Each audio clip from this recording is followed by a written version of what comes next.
Friends, welcome to Shri Sai Ramana electronics. మీరు ఇంతకుముందు చూసిర్రు. సో ఈ వైర్ అనేది మనకు బాక్స్ వైరు.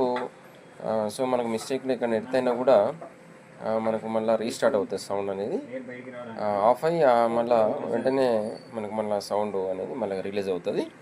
సో దీంట్లో ఆటో సౌండ్ రిలీజ్ సిస్టమ్ ఉంటుంది ఇందులో బోర్డులో.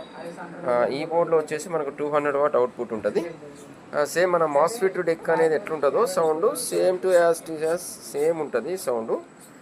అట్లాంటి తేడా అయితే ఏమి ఉండదు. సో మనకి ఏంటంటే హీటింగ్ ఇష్యూ అనేది మాస్ఫిట్ డెక్లు అంటే ఎక్కువ హీటింగ్ ఇష్యూ ఉన్నది కాబట్టి మనం కొంచెం దాన్ని వాడటం తక్కువ చేసినాం.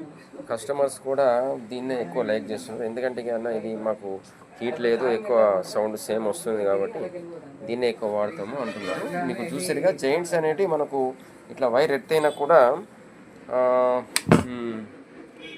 కూడా మనకు సౌండ్ ఆఫ్ అయ్యి మళ్ళీ వెంటనే మనకు సౌండ్ ఆన్ అవుతుంది. అంటే ఇది ఆటో రిలీజ్ సిస్టమ్ అన్నట్టు మనకి ఇది ఈ బోర్డు నుంచి వచ్చే సౌండ్.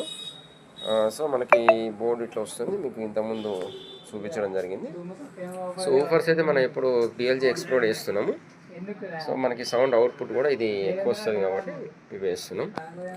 సో ఎవరికన్నా ట్రాక్టర్లకు కానీ హార్వెస్టర్లకు ఎనీ వెహికల్ ఇంత మటుకు హార్వెస్టర్లకు ట్రాక్టర్లకి అయితే ఎక్కువ పనిచేస్తుంది. మీకు సౌండ్ అనేది ఎక్కువ అవుట్పుట్ వస్తుంది కాబట్టి. సో కానీ ఆటోలకు కొంచెం వేరే సిస్టమ్ మారుతుంది, బాక్స్ మారుతుంది. సో ఇది కూడా మన డెక్ వేరే మారుతుంది. ఇంకా ట్రాక్టర్ల మీద అయితే మనకు కొంచెం వైర్లు చూడలేరు డ్రైవర్లు, కొంచెం వాళ్ళు డ్రైవింగ్లో ఉంటారు కాబట్టి వీటిని గమనించారు కాబట్టి మనకి జెయింటింగ్ వలన ఐసీలు అయితే ఊకే కొట్టేస్తేనే ఇక ఊకే డెక్కులు పట్టుకుని రావాల్సి వస్తుందని కస్టమర్లు అడగడంతో మనం దీన్ని ఈ బోర్డు తోటి మనం ఇస్తున్నాం ప్రజెంట్లీ.